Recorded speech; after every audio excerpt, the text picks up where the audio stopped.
נשים בגיל המעבר סובלות מתופעות פיזיולוגיות בדרגות שונות של קושי. התופעות המטרידות והשכיחות ביותר הן גלי חום והזעות לילה.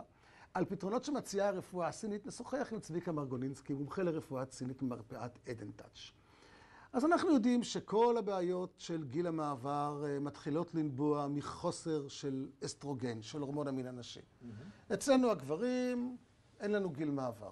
כן, אנחנו פעילים וחזקים עד גיל 100, ואצל נשים בגיל 40-50 יש ירידה דרמטית של האסטרוגן.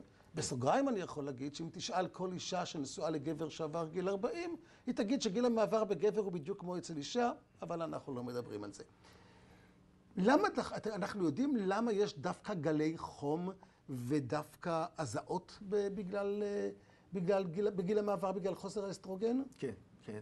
ברגע שהשחלות מפסיקות לייצר אסטרוגן ברמה מספיק טובה, ישנו מנגנון שאמור לקחת את התפקיד הזה. המנגנון הזה נמצא בבלוטת יתרת הכליה, והתפקיד שלו לייצר הורמון דומה במבנה שלו לאסטרוגן, הורמון שנקרא אסטרון.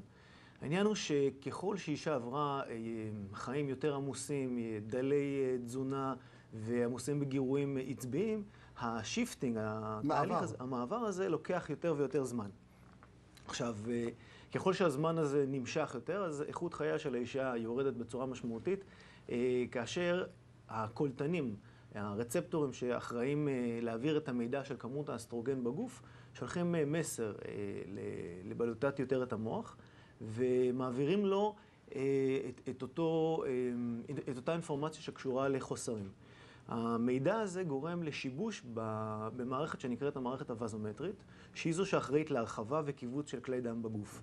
ברגע שהמערכת הזאת יוצאת מאיזון, אז קורים כל מיני סימפטומים שקשורים לעלייה בטמפרטורת הגוף, כלומר, נשים שבדרך כלל סבלו מקור. יש בבת אחת הרחבה של כלי דם, ויש כאילו בבת אחת באופן לא מבוסד, ופלאשינג גלי חום. נכון, תופעות שיכולות להיות במשך דקות, או להיות לאורך כל היום. ולחילופין גם מופיעים הזעות בלילה. הזעות, הכוונה ממש למצב שהסדין יכול להפוך להיות רטוב לגמרי. עכשיו, אישה אמורה להגיע למצב שהמערכת הזאת מתאזנת לבד. אבל אנחנו ברפואה הטבעית מצאנו כל מיני דברים לאורך השנים שיכולים לעזור לזה לקרות יותר מהר. כאשר הטיפול מתחלק לכמה גורמים. האחד זה הנושא של הוויסות של הקשר בין המידע שמגיע מהגוף ליותרת המוח. הוויסות הזה נעשה באמצעות דיקור. יש המון כלים בדיקור, גירוי של נקודות שעוזרות בעצם לוויסות המקצב הזה ולהשפעה יותר נכונה של קיבוץ והרחבה של כלי דם. כאשר ישנם צמחים שיש עליהם היום הרבה מחקר, כמו שיח אברהם, שאפשר לקבל עליו המון מידע טוב, שקשור בכלל בכל מיני דברים שקשורים בטיפול פוריות, במערכת ההורמונלית, והוא מאוד מאוד חשוב בהקשר של ויסות הטמפרטורה בגיל המעבר. עוד דברים רלוונטיים בהקשר הזה, זה כל מה שקשור בהזנה דומה לאסטרוגן. כלומר... אז אולי רק נגיד במילה אחת, שבגיל המעבר, הטיפול הקונבנציונלי לתסמונת את גיל המעבר, הוא מתן אסטרוגנים חלופיים. נכון. כלומר, אסטרוגן בצורת כדורים, מדבקות או כל דרך אחרת. נכון. ואתה מדבר היום על אסטרוגנים שהם טבעיים, על פיטו-אסטרוגנים. נכון. אוקיי.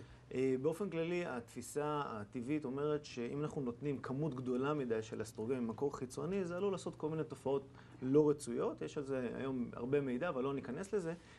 כאשר הטבע נתן לנו כל מיני מתנות של חומרים דמויי אסטרוגן, פיטו-אסטרוגנים, שנמצאים חלקם בירקות, מוכרים לנו כמו פטרוזיליה, כמו שומר, בתותים, בתפוחי עץ, וכמובן בקטניות הידועות בסויה ובטופו. בסויה, בעיקר בסויה, כן. נכון. למעשה, נשים במזרח סובלות הרבה פחות מתופעות גיל המעבר ומסרטנים שקשורים למערכת המין, סרטן השחלות וסרטן השד, בגלל צריכה של כמות מאוד מאוד גדולה של טופו וסויה בתזונה שלהם. עכשיו, כמובן שההמלצה של המטפל הסיני תהיה לצרוך הרבה מהמוצרים האלה, אבל כאשר כבר יש סימפטומים דרמטיים של הזעות לילה וגלי חום, צריך טיפול שהוא יותר אינטנסיבי.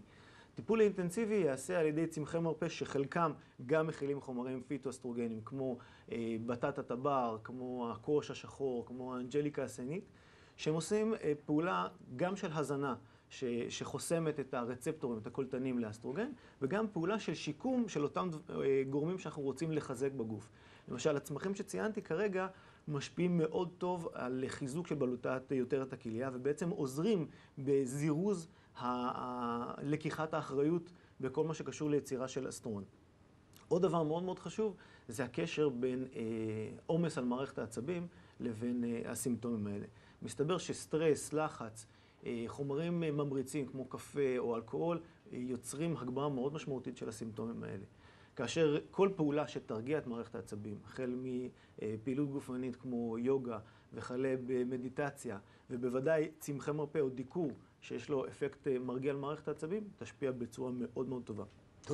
תודה רבה לצביקה מרגולינסקי. רק כדאי להזכיר שאישה שאסור לה לקבל אסטרוגנים, אסור לה גם לקבל פיטואסטרוגנים, כי גם להם יש השפעה אם כי יותר קטנה. תודה רבה גם לדוקטור יולי טרגר, ולא ניפרד בלי להודות ליתר האורחים שהתארחו בתוכנית שלנו היום. סיימנו. אתם מוזמנים לשלוח לנו שאלות, תגובות, הערות, הכל דרך המייל והפקס. תשמעו על הבריאות שלכם. אנחנו נהיה פה גם מחר. להתראות.